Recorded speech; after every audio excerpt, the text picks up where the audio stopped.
தேதி அன்று WHO-வின் இயக்குனர் டாக்டர் டெட்ரோஸ் அவர்கள் பொது சுகாதார அவசர நிலை ஒன்றை அறிவித்திருக்கிறார்கள். அதன்படி உலகில் குரங்கம்மை நோய் பாதிப்பு அதிகரித்து வருகிறது என்பதை அவர் அறிவுறுத்தியிருக்கிறார். ஐரோப்பிய நாடுகளில் பரவத் தொடங்கிய அந்த குரங்கம்மை என்பது இன்றைக்கு உலகம் முழுவதும் ஒரு 121 நாடுகளில் அதனுடைய பாதிப்பு என்பது கண்டறியப்பட்டு வருகிறது. மாண்புமிகு தமிழ்நாட்டின் முதலமைச்சர் அவர்களுடைய வழிகாட்டுதலோடு தமிழ்நாட்டில் இருக்கிற பன்னாட்டு விமான நிலையங்களில் குரங்கம்மை பாதிப்புகள் குறித்தான ஆய்வுகள் தொடர்ந்து மேற்கொள்ளப்பட்டு வருகிறது.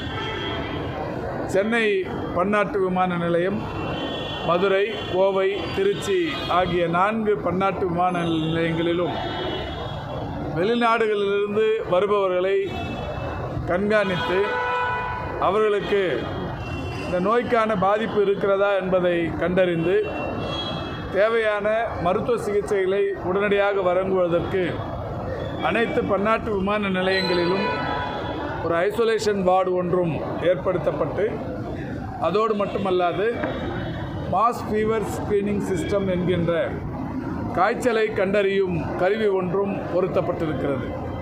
அதன்படி விமானங்களில் அந்த விமான நிலையத்திற்கு வந்து இறங்கியவுடன் மாஸ் ஃபீவர் ஸ்க்ரீனிங் சிஸ்டத்தின் மூலம் கண்காணிக்கப்பட்டு அவர்களுக்கு காய்ச்சல் பாதிப்புகள் இருந்தால் இந்த குரங்கம்மை தழும்புகள் ஏதும் கொப்பளங்கள் ஏதும் இருக்கிறதா என்பதும் ஆராய்ந்து அவர்களுக்கு சிகிச்சை அளிப்பதற்கான ஏற்பாடுகள் செய்யப்பட்டிருக்கிறது.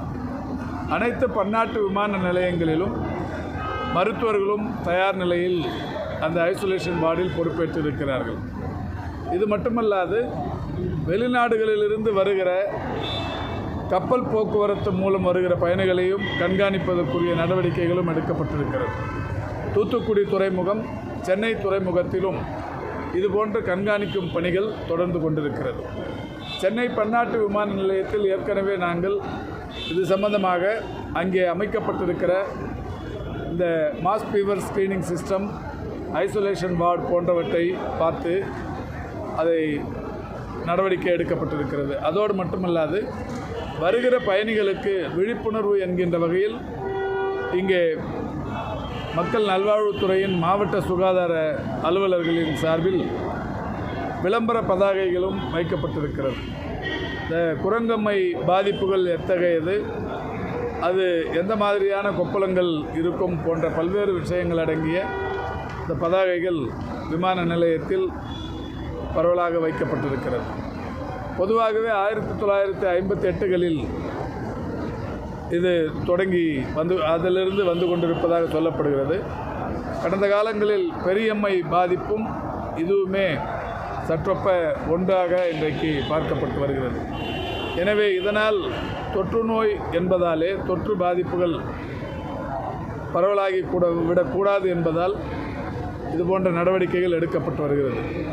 சென்னை ராஜீவ்காந்தி அரசு பொது மருத்துவமனை, கோவை அரசு மருத்துவக் கல்லூரி மருத்துவமனை, மதுரை ராஜாஜி அரசு கல்லூரி மருத்துவமனை, திருச்சி கியாப்பே விஸ்வநாதம் அரசு கல்லூரி மருத்துவமனை ஆகிய 4 மருத்துவமனைகளிலும் இதற்கென்று பிரத்யேகமான வார்டுகளும் திறந்து வைக்கப்பட்டிருக்கிறது.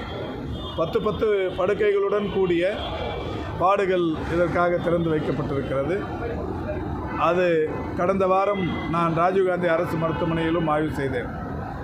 நேற்றைக்கு திருச்சி மதுரை விமான நிலையத்தில் பொது சுகாதாரத்துறை இயக்குனர் மருத்துவர் செல்வநாயகம் அவர்கள் இந்த பன்னாட்டு விமான நிலையத்தில் இந்த பணிகள் குறித்து ஆய்வு செய்திருக்கிறார்கள். அந்த வகையில் கோவையிலும் சேலத்திலும் இன்றைக்கு பல்வேறு மருத்துவத்துறை பணிகள் சம்பந்தமாக வந்திருக்கிற நாம் கோவை பன்னாட்டு விமான நிலையத்தை பெருமதிப்பிற்குரிய மாவட்ட ஆட்சித்தலைவர், தொகுதியின் பாராளுமன்ற உறுப்பினர், வணக்கத்திற்குரிய மேயர், அதேபோல் கோவையின் முன்னாள் சட்டமன்ற உறுப்பினர் திரு கார்த்திக் போன்றவர்களோடு சென்று ஆய்வு செய்திருக்கிறோம்.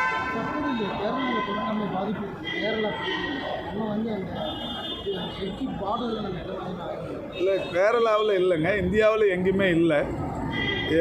மக்கள் நல்வாழ்வுத்துறை ஒன்றிய அரசு ஏற்கனவே இது சம்பந்தமாக இந்தியாவில் இன்னமும் எங்கேயும் கண்டறியப்படவில்லை என்று சொல்லியிருக்கிறார்கள்.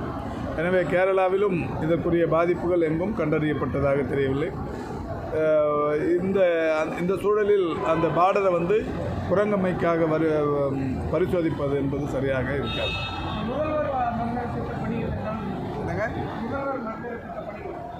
இப்போது பொங்கல் அன்று 1000 மருந்தகங்கள் செயல்படும் என்று மாண்புமிகு தமிழ்நாட்டின் முதலமைச்சர்கள் விடுதலை நாள் விழாவில் சொல்லியிருக்கிறார்கள்.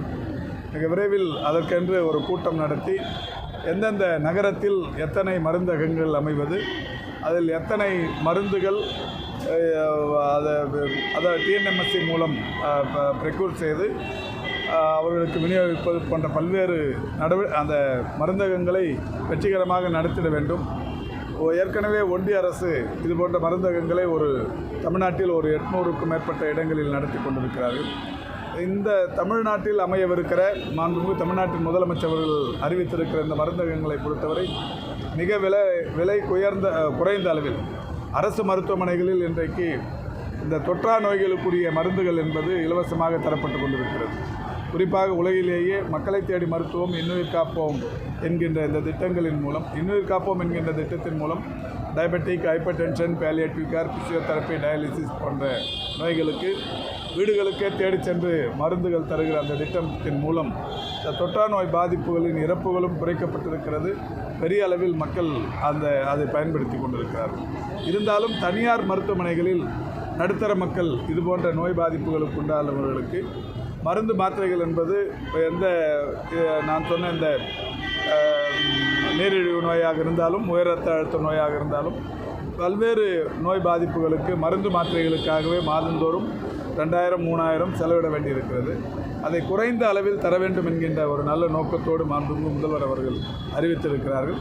அவர் அறிவித்ததைப் போலவே வருகிற பொங்கல் திருநாள் அன்று 1000 மருந்தகங்கள் தமிழ்நாட்டில் தொடங்கி வைக்கப்படும். அரசு மருத்துவமனையில்